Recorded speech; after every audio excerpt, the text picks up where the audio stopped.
bom dia a todos. A palavra é sua, Gisele.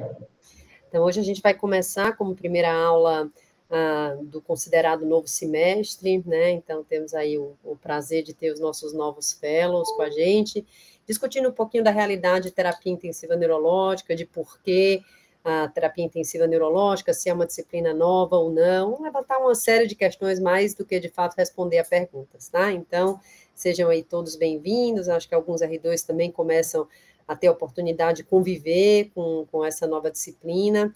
Então, a gente vai falar um pouquinho do histórico, né? Então, a doença neurológica grave, né? Então, ela é uma doença conhecida há bastante tempo, né? Então, assim, não é uma grande novidade. No papiro de Edmund Smith, a gente já tem a descrição de pelo menos 42 casos de injúrias neurológicas, né? Incluindo 27 traumas crânioencefálicos e 6 traumas raquimedulares. Então, é algo que vem aí de conhecimento por ser uma doença que pode envolver uma doença traumática, né, de interesse da humanidade há bastante tempo, né? Só para a gente ter uma ideia, o papiro data de pelo menos 1700 antes de Cristo e se suspeita que ele foi escrito 1000 anos antes disso, né? O Edward Smith simplesmente comprou em Tebes o papiro em 1862, mas se data de que esse papiro possa ter mais de 2000 anos antes de Cristo, já descrevendo aí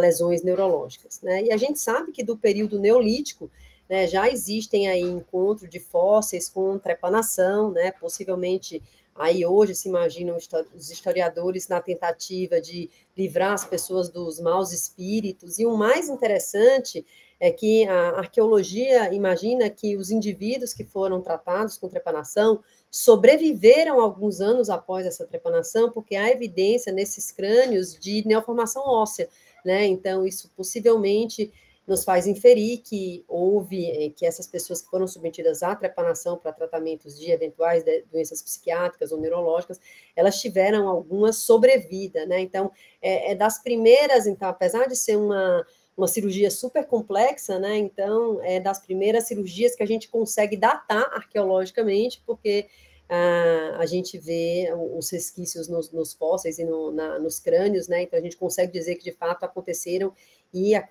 com sucesso, né?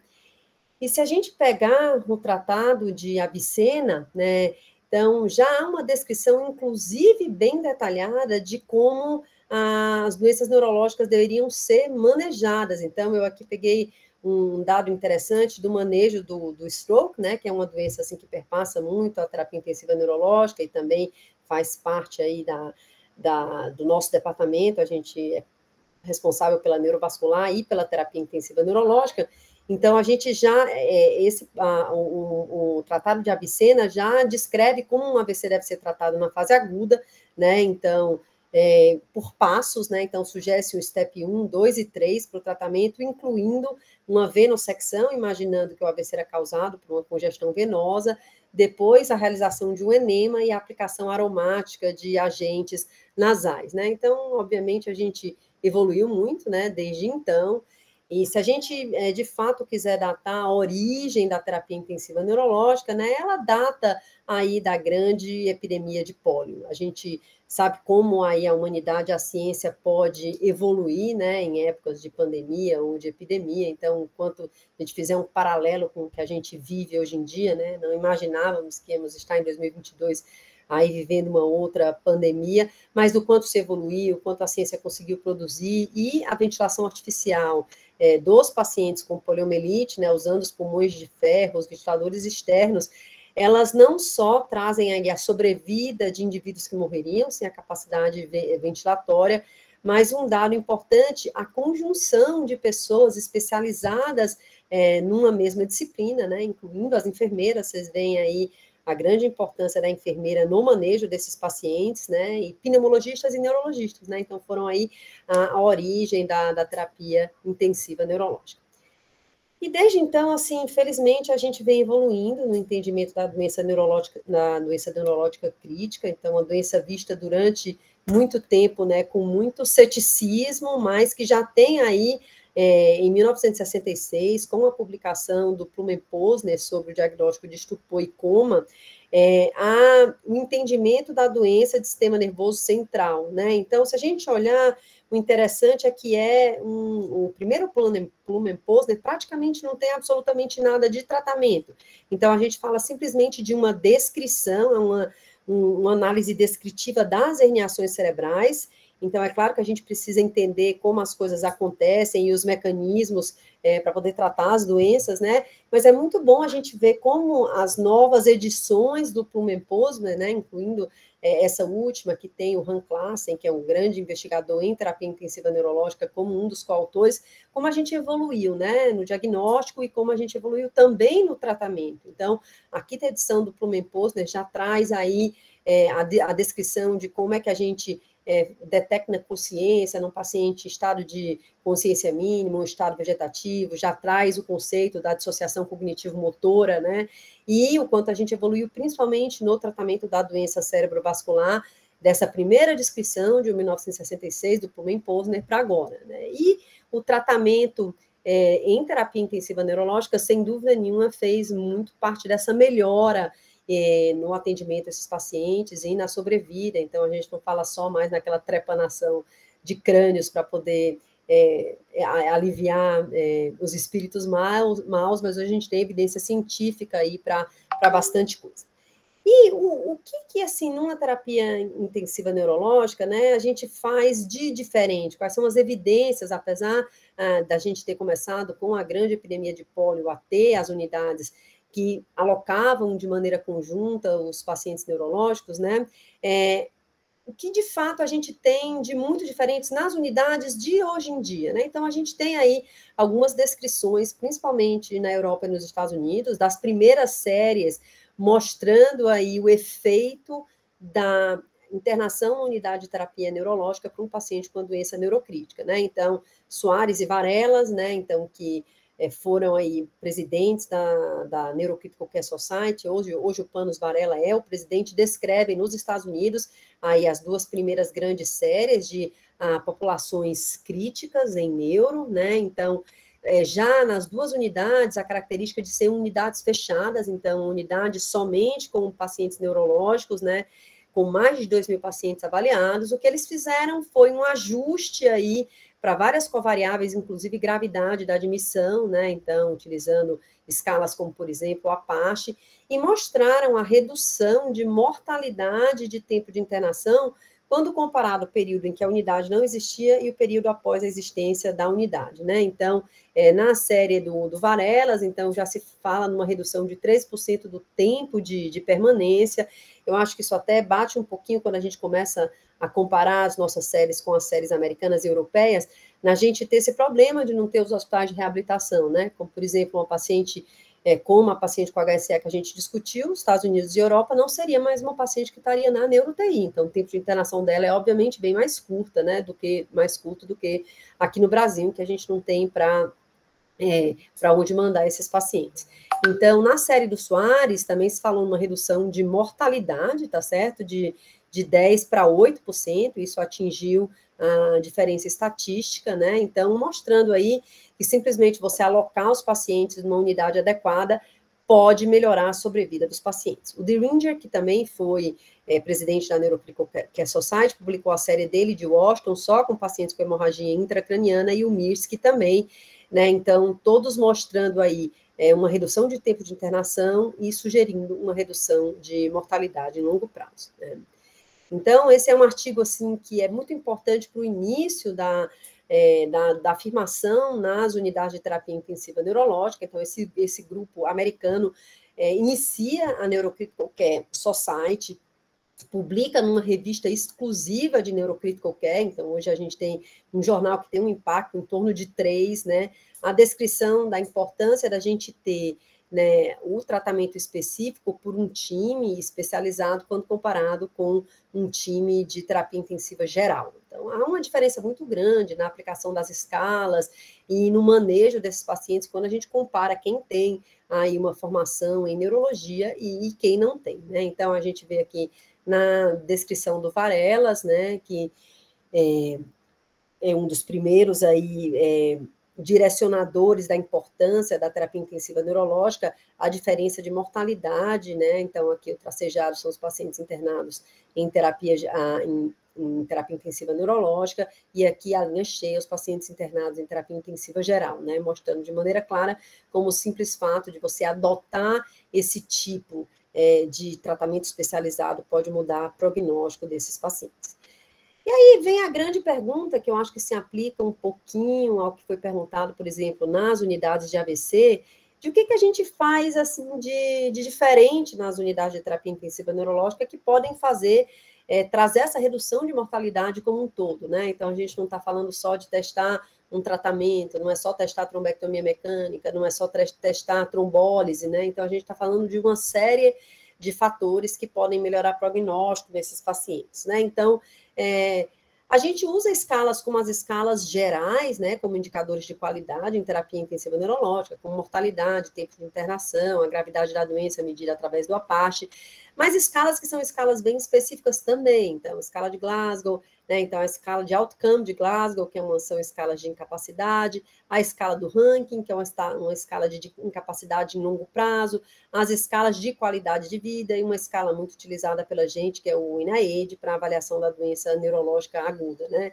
Então, quem está em terapia intensiva neurológica geralmente tem familiaridade com essas escalas, consegue reproduzir entre os times, para que os times conversem entre si e tomem, de fato, atitudes adequadas se há uma variação na escala, e que consigam quantificar, por exemplo, através do Bartel, da escala de ranking, do Glasgow Outcome Scale, o prognóstico neurológico desses pacientes para as publicações científicas de qualidade, né? Então, um exemplo aqui, uma publicação da Carol Rouanet, que ficou bastante tempo aqui com a gente na nossa unidade, foi minha aluna de doutorado, fez fellow como vocês, depois foi minha aluna de doutorado, publicou aí na Arquivos de Neuropsiquiatria uma revisão, por exemplo, das escalas em hemorragia subaracnoide, né? Então, mostrando aí a World Federation of Neurological Surgeons, a escala de Hunt-Hess, uma comparação entre as escalas. Então, vocês vão ver, eu acho que um exemplo claro de quando a gente vai discutir com o Feres e com o grupo da neurocirurgia, como a gente evoluiu. Hoje a gente consegue, né, ter um entendimento. Eu estou falando hoje, a Thalita, né, conseguiu pontuar o ICH, né, e aí a gente fala a mesma língua, a gente já imediatamente, de uma maneira rápida, consegue entender a gravidade do caso do qual a gente está falando. Então, daí porque a importância da gente ter essas escalas mensuradas, né, então são escalas aí bem específicas.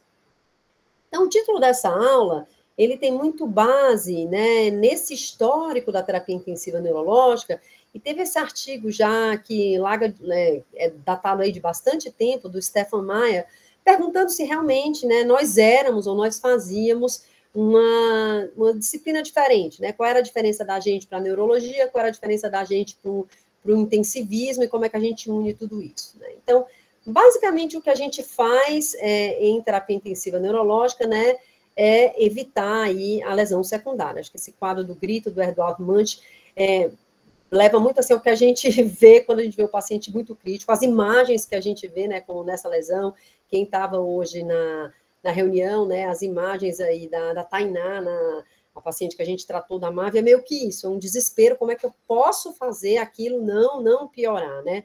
A lesão primária, ela é inevitável, ela é um fato. O paciente chega com a gente com a lesão primária, e em terapia neurológica, é importante a gente entender o quanto a gente consegue evitar o acontecimento da lesão secundária, que de fato é isso que é prevenível, né? Então, a gente está falando bastante de neuromonitorização, né? De conseguir antecipar o que vai acontecer para, de fato, evitar que aconteça, né? Então, é um pouco como você pensar num setor de neuromonitorização da NASA, onde tem inúmeras pessoas, né, avaliando para a subida de um foguete. Então, você tratar de um paciente neurocrítico, você evitar a morte, é meio que isso. Tem várias pessoas, né, olhando diferentes monitores, diferentes parâmetros fisiológicos, incluindo a enfermagem olhando por um lado, a gente olhando para o outro, juntando o exame neurológico e tentando coordenar isso para conseguir antecipar que aconteça um problema e tratar isso de maneira adequada.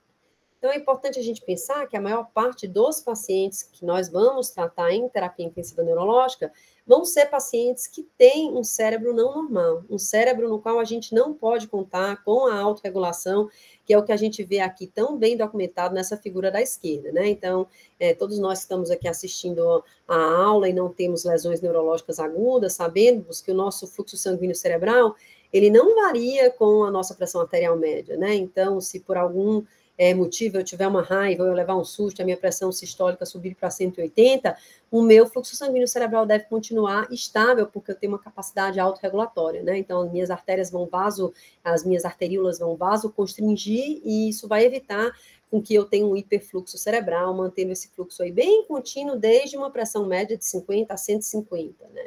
No entanto, o cérebro que vocês vão tratar ao longo desse próximo ano em terapia intensiva neurológica está aqui, né? Então, é um cérebro que não tem essa capacidade autorregulatória preservada, possivelmente tem um fluxo sanguíneo cerebral dependente da pressão arterial média em muitas situações, podendo fazer hipofluxo, podendo fazer hiperfluxo, que também é deletério para o paciente.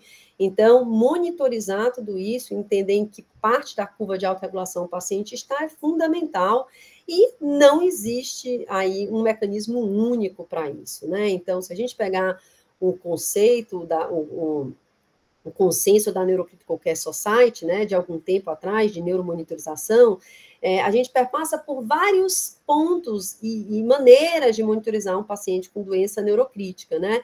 E vocês vão ver que uma das primeiras recomendações é que se faça um exame neurológico muito bem feito, né? Então, eu já vi muitas evoluções médicas em UTIs gerais dizendo, a avaliação neurológica não foi feita porque o paciente está comatoso, porque o paciente está sedado. Então, é aí que a gente tem que fazer uma avaliação bem detalhada, né? Então, as recomendações do consenso perpassam, inclusive, pelo uso de algumas escalas específicas, né? Então, faz-se aí a crítica à escala de Coma de Glasgow pelo fato da gente não acessar o tronco encefálico, né? Então, se recomenda que para pesquisa científica a gente prefira a escala de Fogg, que está aqui descrita, que é uma escala bem parecida com a escala de Coma de Glasgow, né? Avalia a resposta ocular, motora, mas tem a diferença de avaliar os reflexos de tronco e a respiração.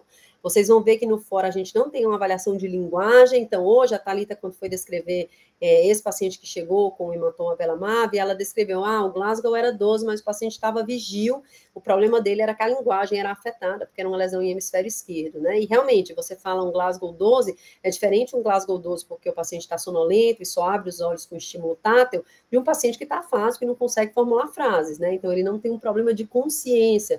Então, esse é um problema, de fato, da Glasgow. A gente costuma utilizar Glasgow, né, então, nas nossas UTIs, pela facilidade de conversa entre os grupos todos, né, principalmente o grupo multiprofissional, mas a gente tem recomendado que em trabalhos científicos a gente tente fazer e ter a escala de FOR, porque ela é a recomendada hoje por avaliar, de fato, as respostas de tronco encefálico e as respostas respiratórias, né? Então, lembrando, então, que o uso das escalas é super importante, sempre deve ser passado em visita clínica para a gente ter essa noção de nível de consciência, na HSA, né, então, da gravidade da chegada do paciente, então, isso vai denotar para a gente prognóstico, então, conhecer Hunt-Hess, World Federation of Neurosurgeons, na hemorragia intraparenquimatosa, sempre utilizar o ICH, no AVC, sempre ter o NIH, então, isso faz parte da passagem de plantão de vocês, né.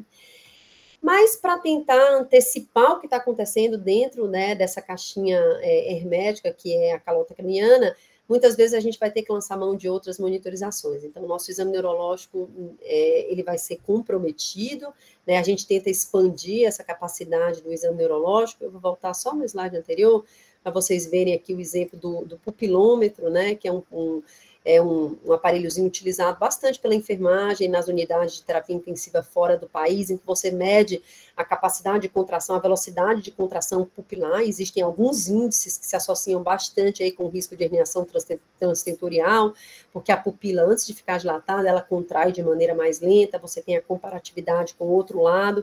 Infelizmente, a gente não tem isso de uso rotineiro no Brasil. Mas para tentar amplificar aí e ver de longe o que está acontecendo, né, dentro dessa calota craniana, né, uma das formas mais antigas é a monitorização da pressão intracraniana. Né? Então, hoje o Feres usou uma frase que é bastante real e que exemplifica aí como o nosso cérebro reage à injúria de uma maneira geral. Normalmente o cérebro vasodilata. Quando o cérebro vasodilata, você tem aumento do conteúdo sanguíneo do cérebro e a gente tem uma calota que é hermeticamente fechada. Ela hoje a gente sabe que ela tem uma capacidade pequena de dilatação, tem, mas é pequena. Então, um dos primeiros problemas é o aumento da pressão intracraniana, que é uma fonte grande de injúria secundária, porque uma vez aumentada a pressão intracraniana, a gente tem uma redução do fluxo sanguíneo cerebral, e isso pode fazer com que o cérebro entre em isquemia, né? Então, existem muitas maneiras de monitorizar a pressão intracraniana. Aqui dentro da nossa unidade, o que vocês vão ver com uma frequência muito maior é o uso do monitor intraventricular. Então, a gente não tem aí o monitor intraparenquimatoso disponível no nosso serviço, nos serviços privados, é utilizado meio que de rotina em alguns pacientes, quando o ventrículo é muito pequenininho. Aqui a gente também tem utilizado em algumas situações o monitor subdural, que é menos confiável, mas que ajuda em algumas situações, né? E a gente tenta pensar em maneiras não invasivas de inferir como essa pressão intracraniana está se comportando no paciente neurocrítico, né? Então, tem sido aí um pouco do santo graal da terapia intensiva neurológica, você conseguir monitorar de maneira menos invasiva, né? Então, ao invés de colocar aí, fazer um furo na calota craniana do paciente, tentar inferir o que está acontecendo por fora, utilizando métodos que mensuram, por exemplo, fluxo sanguíneo cerebral, que dão ideia de resistência distal. Então, essa é uma revisão que, para quem está começando, eu recomendo. Os autores não são tão confiáveis, mas para quem quiser ver um pouquinho mais de monitorização não invasiva da PIC, então, essa revisão está na Arquivos, do ano passado, em que a gente discute vários métodos, o que eles de fato medem, né, então, e o que a gente pode inferir, porque um dos problemas em neuromonitorização é, de fato, a interpretação errônea dos dados, né, então, se você tem um monitor, você tem que saber exatamente quais são as limitações daquele monitor para agir em cima do resultado que ele está te dando, né, e aqui a gente discute muito esse novo monitor não invasivo da Brain4Care, que a gente espera que vocês tenham aí bastante contato com eles. A gente vem tendo algumas reuniões para ter a disponibilidade desse monitor, né, que é um monitor que trabalha com essa ideia de que a doutrina de Moron Kelly ela não é absoluta, que existe uma certa expansibilidade da calota craniana, e o que esse monitor consegue, através dessa pequena expansão que pode acontecer quando há hipertensão intracraniana, detectar as mudanças de curvas, né? Então, a tese do Fabiano foi justamente a comparação desse método com o método invasivo, mostrando resultados aí bem interessantes, o artigo já aceito para publicação. Então, eu acho que a gente tem agora uma ferramenta que pode ser utilizada em outras situações em terapia intensiva neurológica, né?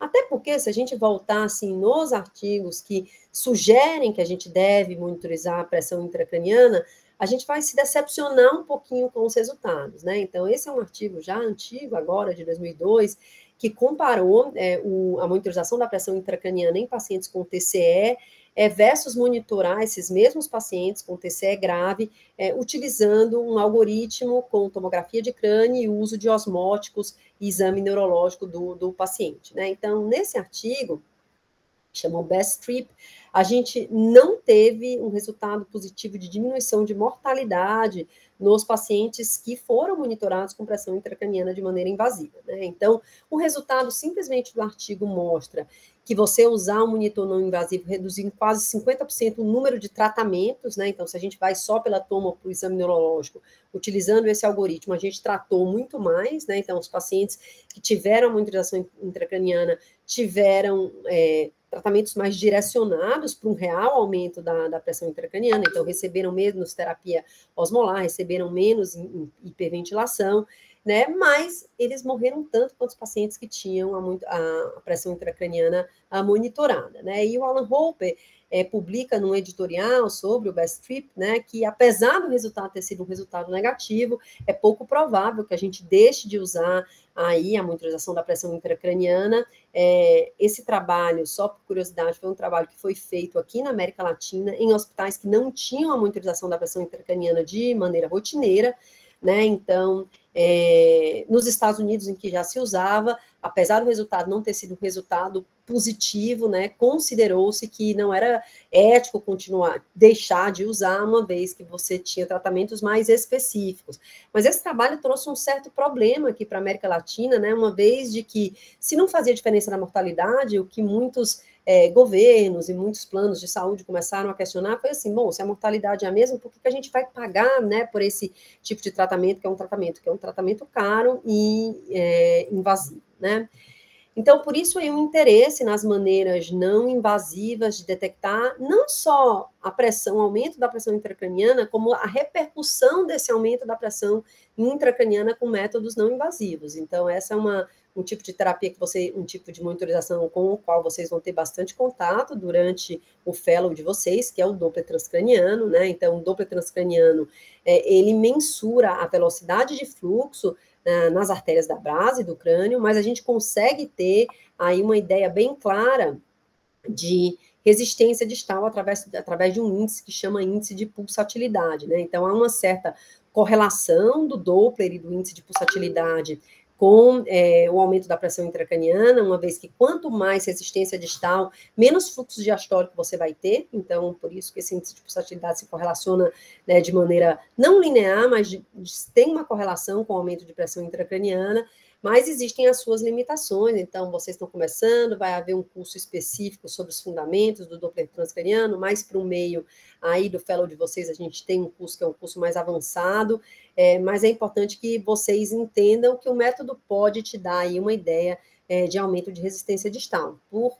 Interessante que na tese do Fabiano, além de usar aí o monitor do Brain4Care, ele utilizou outras técnicas não invasivas, incluindo o Doppler, e o índice de pulsatilidade foi, das não invasivas, uma das que melhor se correlacionou realmente com a curva e com o aumento de pressão intracraniana através da piquinha invasiva, né? Então, é uma ferramenta aí bem interessante.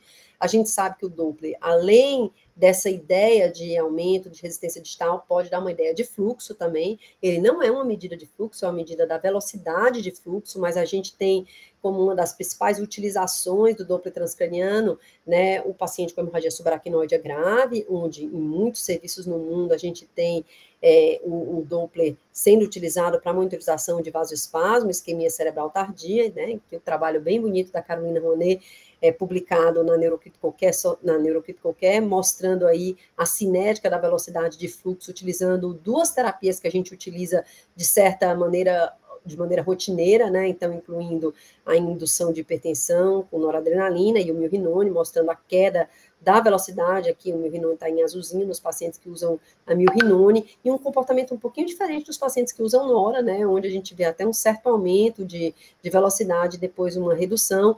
Então, fazendo com que a gente entenda o que a gente está fazendo com aquele paciente quando a gente inicia nora, quando a gente inicia milrinone. Aqui, provavelmente, a gente está aumentando o fluxo sem muita vasodilatação, e aqui a gente está fazendo vasodilatação, né, uma vez que o milrinone é uma droga com potencial vasodilatador e a noradrenalina não é, né? São duas maneiras diferentes de tentar combater a isquemia cerebral tardia, né?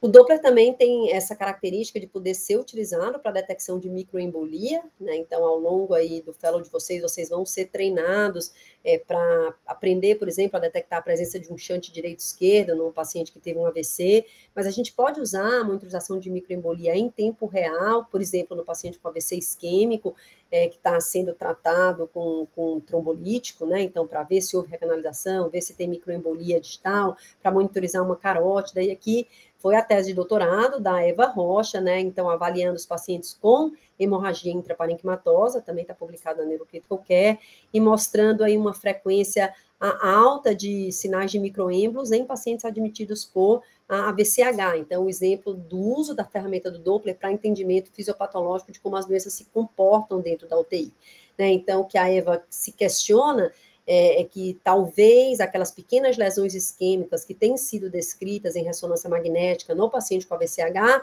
né, possam ter uma associação com redução brusca de pressão, ou possam ter associação com microembolia, porque esse é um paciente usualmente vasculopata, né, e isso deve ser avaliado aí com cuidado para a gente conseguir entender aí qual é a repercussão de baixar ou não a pressão, ou de monitorar esses pacientes, ou de início de uma eventual terapia antitrombótica para esses pacientes, né, seja com uma dose um pouco maior de heparina profilática, quando a gente encontra isso, né, como é que a gente lida quando a gente encontra isso aqui? Então, um trabalho aí bem provocador, tentando encontrar outros mecanismos para as isquemias associadas à hemorragia intraparenquimatosa, né, a isquemia na hemorragia intraparenquimatosa.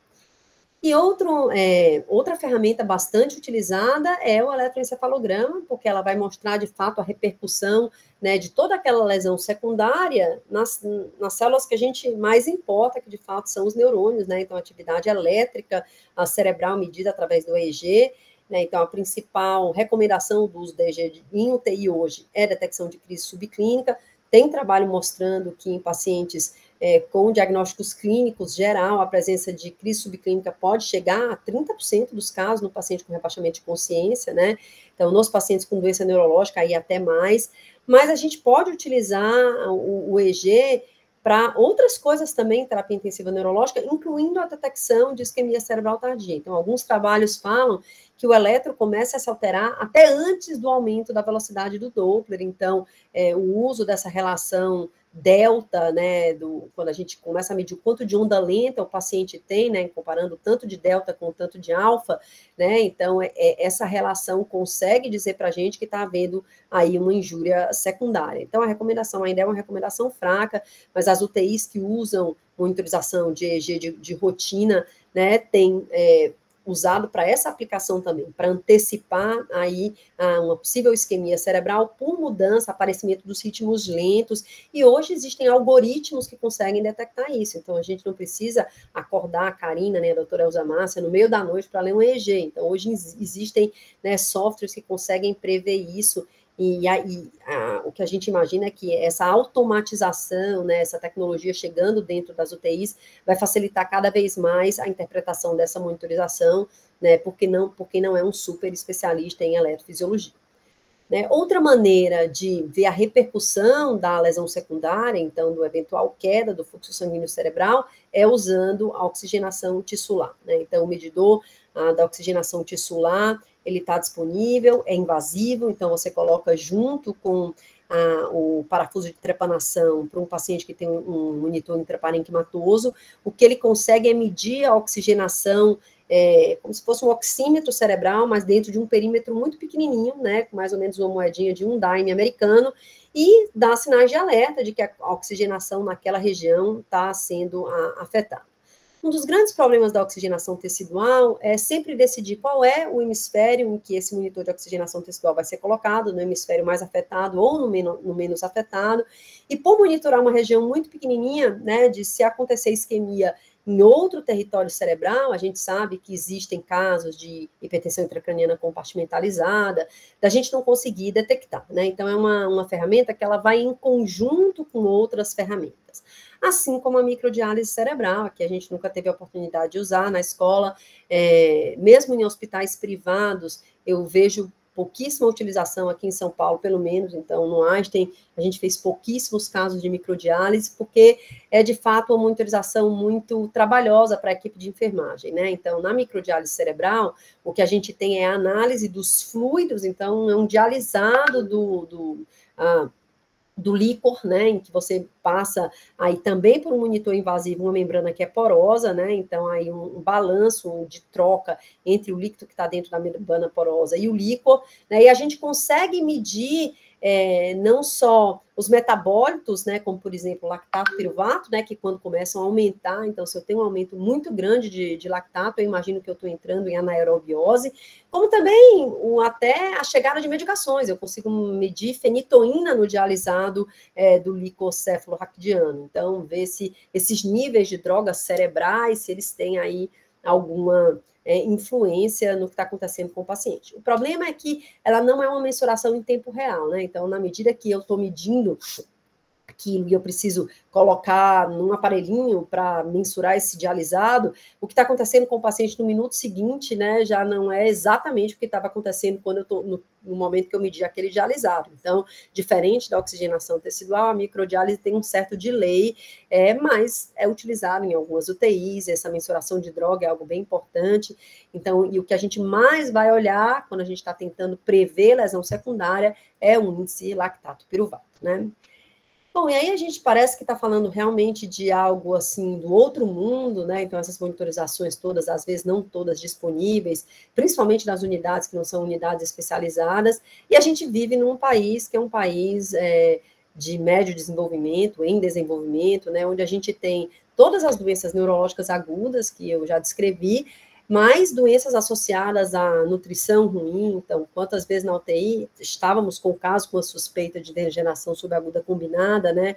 Ainda bastante doença infecciosa, então vocês vão ver dentro das UTIs neurocicercose, hidrocefalia por neurocicercose, né?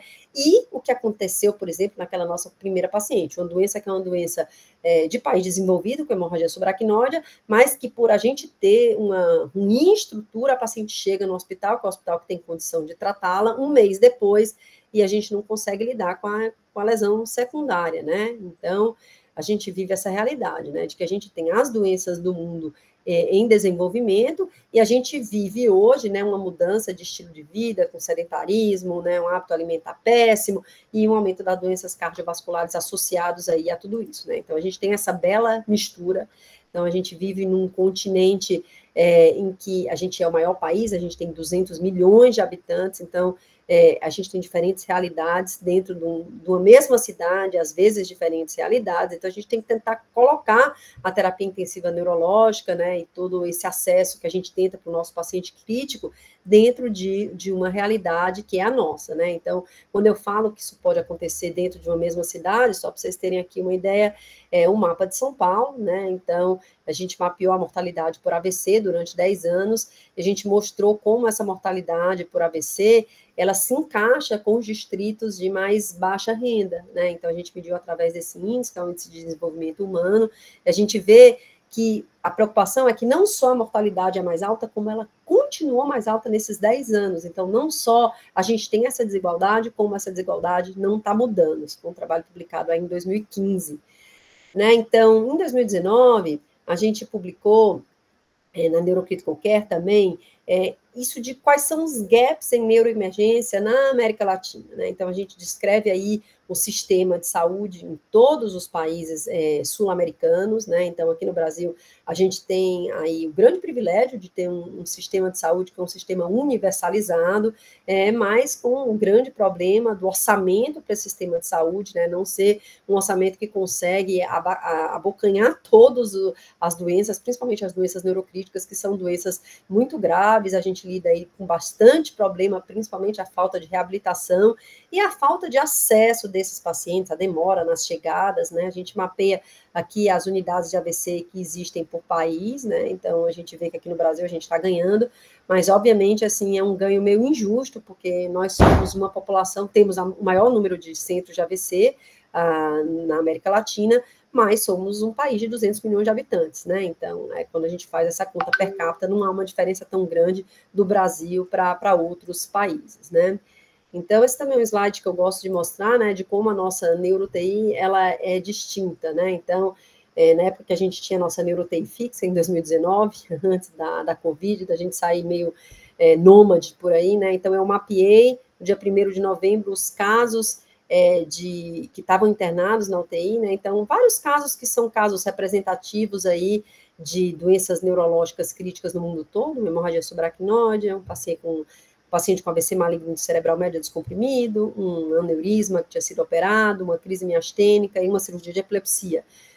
Só que a gente tinha 3 leitos com diagnósticos infecciosos, né? Então, o paciente com uma encefalite por pneumococo, um paciente com hidrocefalia por neurocircose, como eu falei, e uma encefalite sem diagnóstico, né? E nesse leito a gente tinha a junção de tudo isso agora, né? Então, o paciente com AVC cardioembólico por Chagas, que tinha recebido RTPA, né? Então, é uma realidade distinta à realidade da terapia intensiva neurológica dentro de um contexto, de um país em desenvolvimento, né? Então, esse é um artigo bem interessante no Metin, que descreve um pouquinho da terapia intensiva neurológica em vários países, principalmente africanos, né? Mostrando aí as poucas unidades ou os pacientes com doença neurocrítica em unidades gerais, quais são os principais diagnósticos, né? Então, ele faz uma revisão de algumas séries com poucos pacientes, mas mostrando aí uma frequência aí bastante grande de doença neuroinfecciosa, como, por exemplo, nessa série aqui na Zâmbia, né? Então, internação por malária, intoxicação por organo fosforado, aqui a gente vê malária aí como uma grande repetição, febre amarela, né? Então, aqui a gente tem aí uma descrição do que acontece no continente africano, que é diferente do que acontece aí aqui no Brasil, e a gente vê que em alguns pacientes já começa a aparecer, né? Então, aqui a lesão neurológica por trauma, né? O que é algo aí muito importante, o AVC isquêmico, né? Então, nessa série da Nigéria, então, e o status de mal convulsivo nessa série aqui também do Quênia, né? Então, aí uma conjunção de doenças que a gente tem que estar preparado para tratar. E aí a gente pode se perguntar, bom, então por que fazer terapia intensiva neurológica num país que falta aspirina, né, e a gente não consegue dar clopidogrel, às vezes, para profilaxia secundária do AVC, né? Então, eu lembro que a gente vive num país que faz transplante, né? A gente já foi durante muito tempo aqui no nosso Hospital do Rim, o hospital que mais transplanta rim no mundo, né? Então, a gente tem que andar em paralelo, né? Então, assim, a gente entende que o orçamento para a saúde é um só, mas as coisas que já funcionam e a gente precisa disso para puxar a ciência para cima, elas devem sim continuar existindo. Então, elas devem continuar existindo porque as economias elas estão crescendo meio que de maneira assimétrica, né? Então, a gente tem classes médias e classes altas que têm um grande acesso aí à terapia intensiva neurológica, igual, eu diria que às vezes até melhor do que nos países desenvolvidos, pela possibilidade de escolha de um médico, né? E pelo acesso aí rápido, né? Mas a terapia intensiva neurológica ainda pode ser salvadora de vida, mesmo em situações muito críticas, né? Então, você pode salvar uma vida dando uma salina hipertônica, evitando a pressão intracraniana e tendo acesso a uma neurocirurgia para fazer um burr-hole no paciente com hematoma subdural e salvar a vida do paciente, né? E para isso, a gente não precisa de tanta tecnologia. E a gente sabe que existem hospitais privados, que são ilhas aí de conhecimento, quem mora aqui em São Paulo, né? E já conheceu assim os grandes hospitais como o Sírio, Einstein, sabe que dentro das UTIs a gente tem todo tipo de monitorização adequada e a gente precisa treinar vocês, que são as pessoas que vão estar atuando nesses hospitais, para que saibam utilizar de maneira correta aí esse recurso, né? Então, existem algumas razões para a gente pensar em terapia intensiva neurológica num país como o Brasil. Então, esse é um artigo interessante do José Roberto Sala Domingues. Ele ficou um tempo com a gente no ambulatório, então está no Samaritano, em que ele faz uma revisão do que foi a terapia intensiva neurológica dentro do Brasil, né? Então, em 1973, né, quando nem eu nem a Mara tínhamos nascido ainda, o Manuel Jacobsen faz aí a primeira terapia especializada para tratar pacientes pós-neurocirurgia. Então, assim como no mundo todo, as terapias tiveram aí muito início nas doenças neurocirúrgicas, né? Então, ele já desenvolve modelos de monitor de pressão intracraniana, de uso de solução hipertônica, uso de corticoide, né? E aí a gente consegue datar aí o início, né, de uma terapia neurocrítica mais especializada.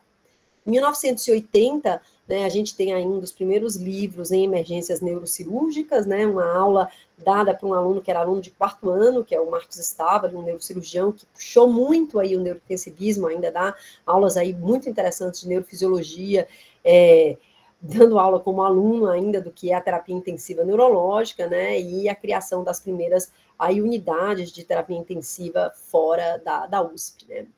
Então, se desenvolveram vários programas de pós-graduação. Hoje, o Sírio e o Einstein têm programas específicos teóricos de pós-graduação em terapia intensiva neurológica, né? Então, a gente tem, o Einstein fez durante muito tempo cursos que foram cursos curtos, o TIM, e a AMIB tem o CITIM, que vem se atualizando com vários intensivistas aí envolvidos em prática da terapia intensiva neurológica, né? Então, o grupo lá de Curitiba vem liderando esse estudo, que se chama Neurocríticos Brasil, né? Então, que é um corte multicêntrico de todo o território nacional.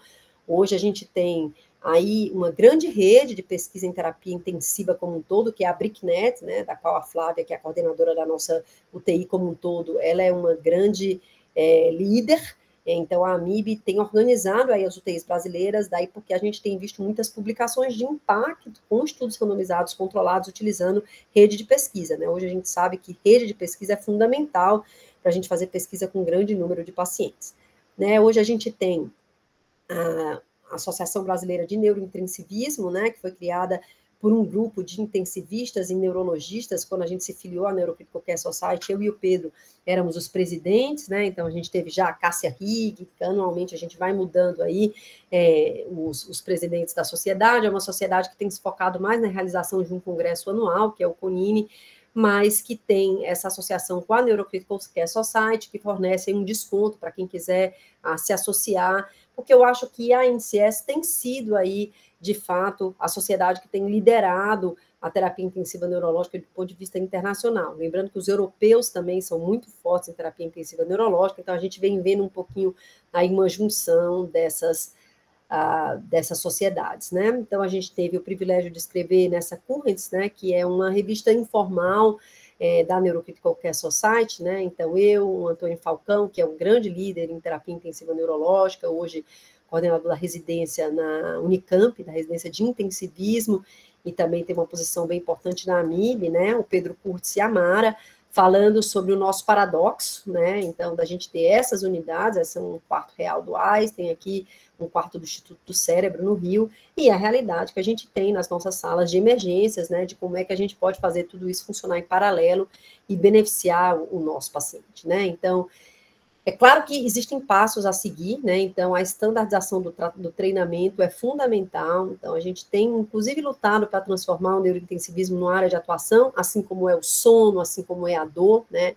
A escrita de diretrizes é muito importante. A nossa sociedade, aí hoje a Maramélia está na diretoria da Sociedade AVC tem sido aí bem pioneira na tentativa de deixar as nossas diretrizes, pelo menos em AVC, já muito bem direcionadas.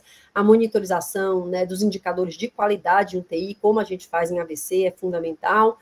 E teleneurologia, né, então agora com a pandemia ganhou uma importância extrema da gente conseguir ajudar unidades que sejam unidades distantes, né? Então, falando um pouquinho de treinamento, a gente tem esse curso, que é o NLS.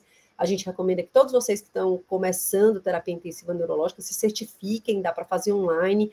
Ele é um curso para a gente tornar medular o que a gente já faz, né? Às vezes, para o neurologista pode parecer algo assim muito simples, mas são os primeiros passos na primeira hora de atendimento ao paciente com doença neurológica crítica, né? Então, essa foi uma das versões que a gente fez no Hospital Sírio-Libanês. A gente fez algumas versões em congresso. Infelizmente, a gente não está tendo mais a oportunidade de ter o curso presencial, mas o curso online está disponível e a gente recomenda que vocês realizem, porque realmente é um curso que eu acho que estrutura aí vem sendo renovado anualmente, estrutura o conhecimento e o atendimento da doença neurológica crítica no Brasil. Só, Gisele, para falar que a versão 6.0, a 5.0 saiu agora da NLS, né? Então, é uma versão atualizada. Super atualizada, e é um curso gostoso de fazer, assim, não pesa muito, não é um curso muito difícil, você sai com essa ideia de estruturação. Vocês vão ver que depois de cada capítulo do NLS, tem sempre lá um resumo do que você deve fazer, do que você deve fazer na passagem do plantão, né? Um checklist, então, tentando bem incorporar essa noção de checklist que a gente tem em UTI para dentro do tratamento neurológico, né? Perfeito, Marinha.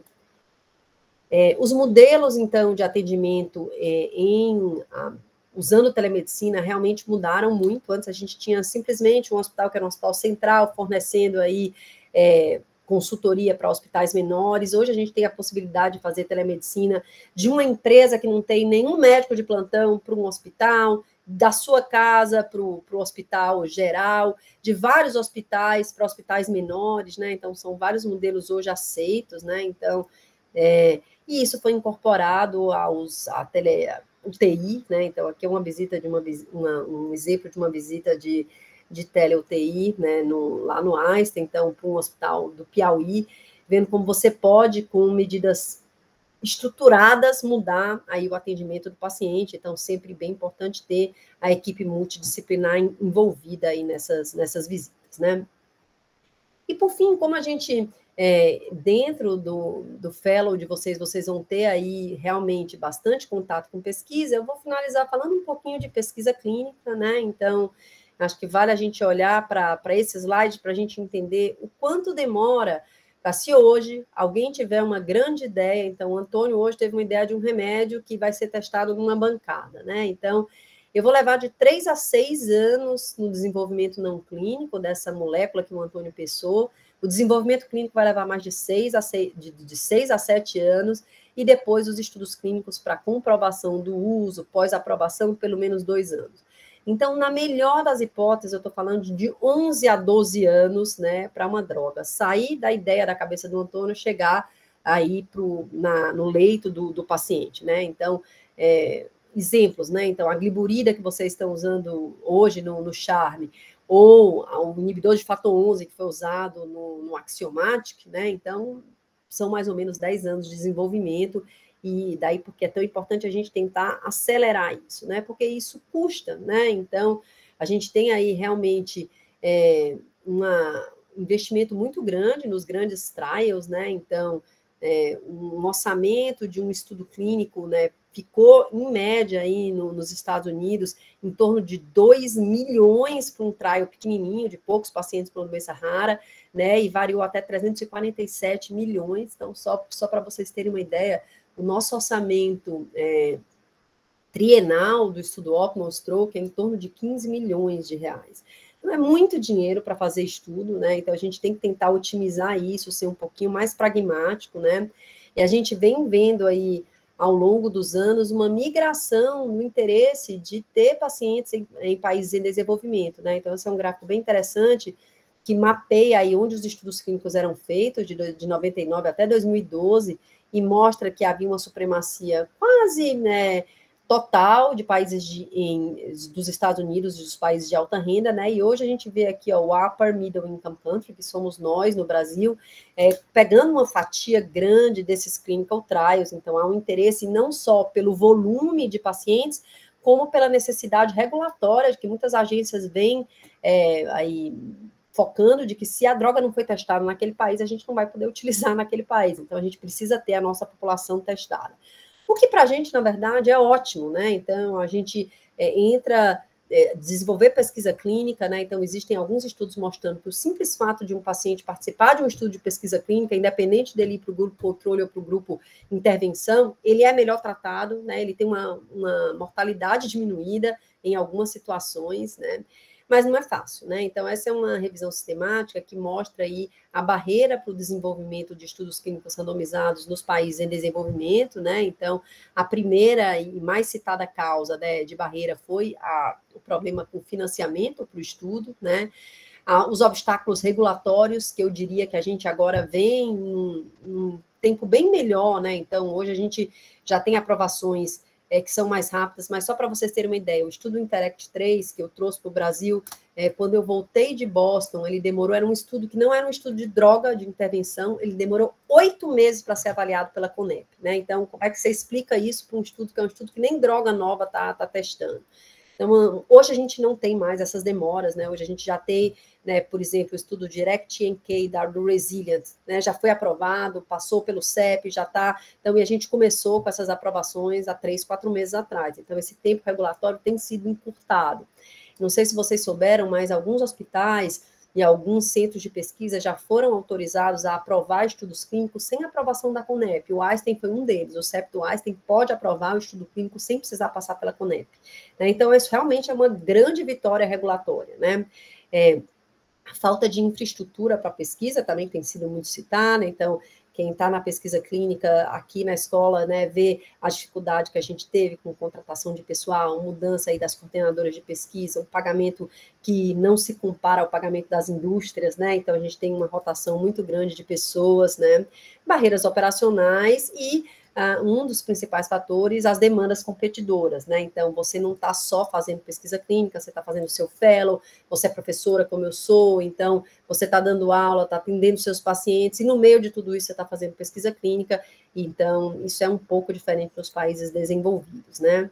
Isso foi muito discutido, inclusive, da questão da condução de trials clínicos nos países em que a gente não tem alguns acessos, né? Então, essa discussão aqui, do Dário Ferri, é de 2017, ela discute muito o uso, os estudos clínicos avaliando o uso de medicação anti-HIV na África em mães grávidas, né? Se era ou não ético fazer esse tipo de estudo. E aí, o argumento para esse tipo de estudo poder ser feito, como é que eu posso randomizar uma mãe que está grávida para receber ou não a terapia, né? E o argumento era um argumento um pouquinho parecido com o argumento do Resilient. Elas não usam, elas têm disponível e elas não usam. Então, se elas não usam e têm disponível, né, então a gente tem uma população em que existe o equipoise para testar, porque pelo menos eu vou fazer 50% da população aí utilizar esse tipo de terapia, né? Então, isso aconteceu com o Resilient, né? Então, está acontecendo com o Resilient Extend, né? São terapias aprovadas no restante do mundo. Aconteceu com o Bestrip, que foi o trial de monitorização de pressão intracraniana, mas uma vez que você não tem aquela terapia disponível naquele país, ou a população simplesmente não a utiliza, você tem a equipoise para fazer aí o estudo clínico, né? Então, lembrando aqui de novo do trial do Bestrip, em que os países que realizaram o estudo eram países que não tinham disponibilidade de monitor intracraniano, e o nosso estudo, né, que foi um estudo considerado ético, inclusive publicado na New England, né, onde a gente já tinha trombectomia disponível em todos os países do mundo, aprovado, né, nos países, não em todos os países do mundo, mas nos países desenvolvidos, e a gente não tinha prova de que isso de fato funcionava num país como o nosso, né? Então a gente tem aqui a nossa publicação que houve a equipoise para fazer o estudo justamente porque a gente não tinha a disponibilidade dessa terapia, né? Então, para finalizar essa questão da pesquisa, muito importante a gente saber que pesquisa, ela tem um início clínico, aquele momento em que o Antônio teve uma luz e pensou na droga, alguém foi lá, desenvolveu, vendeu para a indústria clínica, tal. Isso tudo para a gente chegar na aprovação da medicação. E aí a gente vem num próximo passo, que é de fato a implementação, né? Então, essa é uma frase super boa, né, do Mads, que fala que practice is science touched with emotion, né? Então, uma vez que a gente vai para a prática clínica, por que é que a gente não tem 100% de uso, né, de tudo que a gente sabe que funciona? Por que um paciente que tem uma doença coronária, a gente não chega no nosso ambulatório usando todas as medicações que ele devia usar, um beta-bloqueador, um inibidor da enzima conversora, aspirina, né? Ou então ele chega com a fibrilação atrial, por que ele não está anticoagulado? Porque isso é ciência de implementação. Então, esse editorial do Claude Lenfant, que na época era o presidente do NIH, né? Ele mostra um pouquinho na mudança da expectativa de vida, né, entre 1970 e 2000, né, mostrando como a maior parte, né, do aumento da expectativa de vida nesse período de tempo aconteceu por redução em mortalidade em doença cardiovascular, e aqui a gente inclui o AVC, né, e que se a gente tivesse, de fato, conseguido implementar isso para 100% dos pacientes, né, isso poderia ter sido muito mais drástico, né, então olha aqui o nosso AVC, né, então as melhoras em AVC sendo responsável aí por um grande aumento, né, uma grande percentagem, fatia do bolo da diminuição de mortalidade ao longo do tempo, né? Então, nunca esquecer dessa roda da pesquisa clínica, né? Então, da ciência básica e de você conseguir fazer essa tradução e a implementação para a prática e para a comunidade, né? Isso é super importante. E a gente, para isso, tem que entender um pouquinho das realidades diferentes, né, no nosso país. Então, esse é um trabalho aí que a gente fez sobre neuroprognosticação aí para diversos, foi uma survey distribuído para diversos médicos brasileiros, né? Então, para a gente ver como é que a gente entende neuroprognosticação, né? Como é que a gente consegue incluir isso, né, das nossas diferenças culturais, né, de neuroprognosticação, num estudo de neuro-TI. Enquanto nos Estados Unidos, né, talvez um paciente como a Tainá tivesse sido colocada no primeiro momento em terapia de conforto somente, né, a gente foi lá e insistiu, ela estava comatosa, descerebrando, mas a gente tem aqui no país o hábito, né, do ponto de vista cultural, de ser mais conservador nas terapias de conforto somente, né? Então, essa comfort measures only, que é algo que acontece com muita frequência aí nas UTIs americanas, ela acontece com muito menos frequência no Brasil. A gente fez essa survey, né, vendo o que o médico brasileiro considera de importante pós-parada cardiorrespiratória, né? E aí a gente vê aqui que alguns médicos, a gente aqui nunca utiliza, por exemplo, enolase neurônio específica, porque a gente não tem disponível, né? Então, aqui nunca, né? E com uma grande importância, a gente vê aqui os médicos brasileiros citando o eletro, né? Atomo, né? E a ressonância como algo que influencia na decisão terapêutica. Então, entender essas diferenças culturais é importante para o desenho de estudo em neuro-TI e pode ser também uma fonte de estudo, né? Então, esse foi um trial que a gente submeteu para o NIH.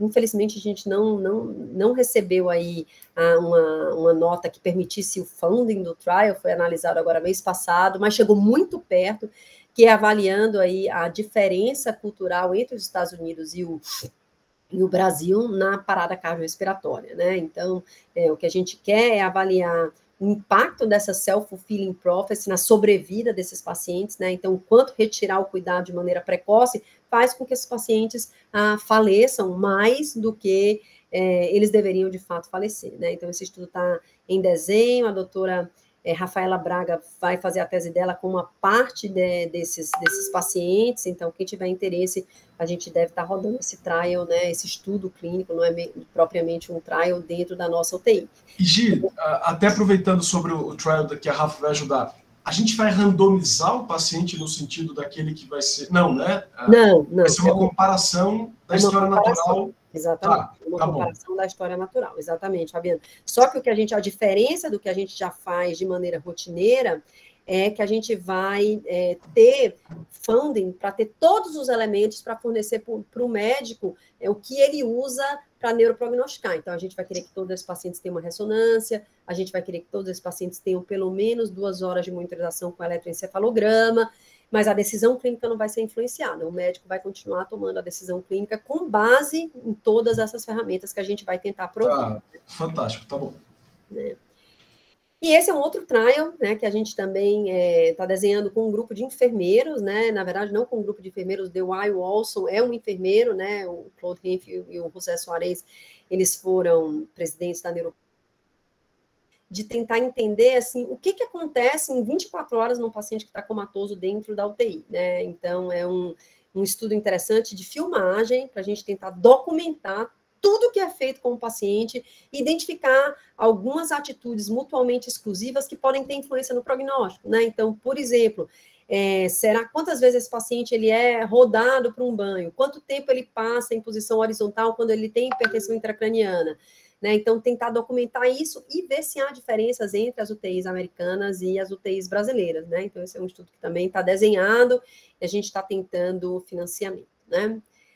Então, eu acho que, para finalizar, eu gosto muito desse trabalho aí do Ayrton Léo, que foi a tese de doutorado dele, né? Então, hoje o Léo está morando em Oman, em que a gente avaliou a série de hemorragia subaracnoide do hospital, de um grande hospital em Toronto, né? Então, ele avaliou 568 pacientes com hemorragia subaracnoide alto grau, WFNS 4 ou 5, né? Então, pacientes aí bem graves.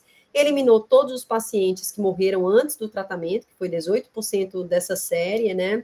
E pegou dos pacientes que estavam vivos no momento da alta hospitalar, então teve 14% de mortalidade hospitalar, né, nessa série, e 9% dos pacientes perdeu o follow-up, né? Mas desses pacientes, o que é interessante, né? Então, desses pacientes que estavam vivos na alta hospitalar, voltando para a nossa paciente que a gente discutiu lá que a Mara foi avaliar na semana passada e que teve aquela hemorragia alto grau, com isquemia cerebral tardia, né, vamos considerar que tratando tudo clínico, daqui a uma semana ela esteja viva, né? Então, desses pacientes gravíssimos, né? Então, o Léo viu que 17% dos pacientes tiveram ranking 0, 19% ranking 1 e 9% pacientes com ranking 2. Então, 45% dos pacientes tiveram ranking de 0 a 2, eles voltaram às suas atividades de vida diária. Então, assim, isso realmente é um prognóstico que surpreende, e eu acho que fala contra aí a gente ter essa self-fulfilling prophecy de desistir muito fácil dos pacientes, né? A Dani usou uma frase legal hoje, né, que o cérebro não tem tempo de validade. Então, né, acreditar um pouquinho mais e dar a chance desses pacientes melhorarem. E acho que para terminar, né, quando a gente vai para o consenso de monitorização multimodal, que foi como a gente começou essa aula, eu gosto muito desse texto, né, do Ricardo Cordioli, que é intensivista lá do Einstein, com o Jean-Louis Vincent, hoje é um dos grandes líderes em terapia intensiva, né, que se questiona qual foi a monitorização que algum dia mudou o prognóstico de algum paciente, né, crítico, né? Então, a monitorização, ela não muda o prognóstico, o que muda o prognóstico é o que você faz com o resultado da monitorização, né? Então, a gente precisa entender o que a monitorização fornece, entender as limitações da monitorização e, obviamente, aplicar esse resultado de maneira adequada, porque é isso que vai mudar o prognóstico do paciente, não você monitorar ou não, né? Então, uma certa crítica a esses estudos como o Best Strip que usaram, monitor da PIC, não monitor da PIC, né? Monitor de catéter de central pulmonar versus não monitor de catéter central pulmonar, né? Então, botar a monitor não vai mudar se o paciente vai morrer ou não, tem que interpretar e tomar atitudes corretas, né? Então, é um artigo antigo, mas que eu gosto bastante, porque discute aí esse paradoxo.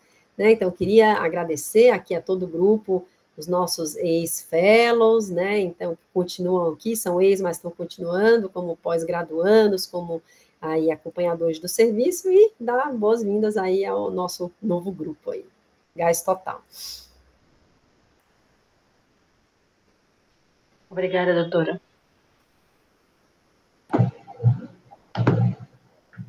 Obrigada, Gisele. Muito boa a apresentação e o resumo bem legal do tema neurointensivismo.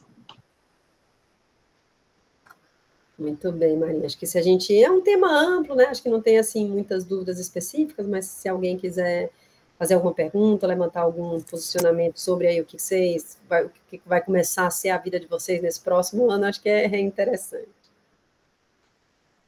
Doutora, bom dia a todos. Realmente, assim, as perguntas vieram muitas, né? Mas eu acho que, como bem a senhora foi pontuando durante a aula, e parabéns pela aula, e obrigado pela aula, porque realmente foi maravilhosa. Deu para a gente dar aquela sacudida legal aí para correr atrás de tantas coisas, sabe, boas. Eu acho que um dos grandes diferenciais entre tantos do nosso fellow é justamente essa parte de neuro-TI, né? Que vocês fazem tão bem, a senhora, a doutora Mara, o doutor Fabiano, então, e realmente, perguntas técnicas eu acho que vai surgindo, tenho algumas, mas eu quero ir perguntando ao longo do curso, mas é realmente só mais agradecer, realmente elogiar, porque deu essa sacudida legal, assim, para que a gente possa correr atrás de tanta coisa bacana, tanto treinamento que a gente vai ter que fazer, né, o acompanhamento dos pacientes, assim, eu acho essa parte da terapia intensiva muito legal.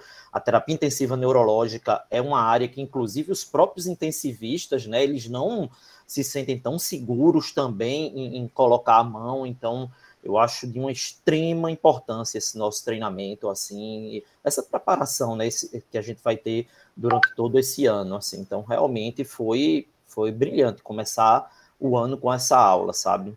Obrigado aí, de verdade.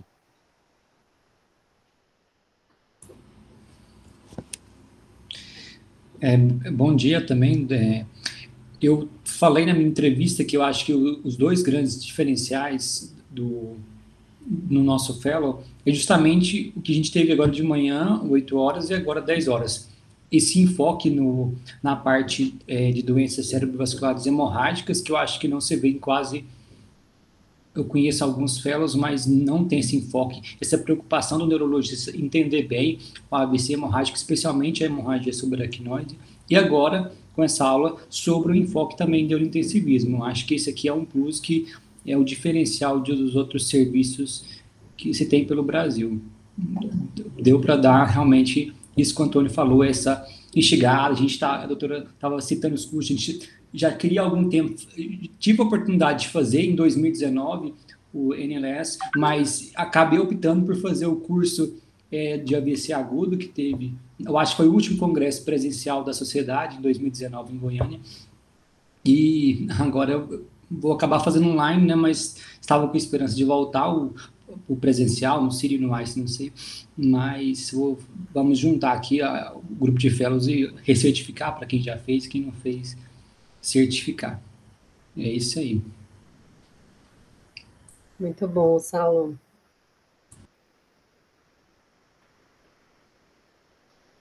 Muito bem.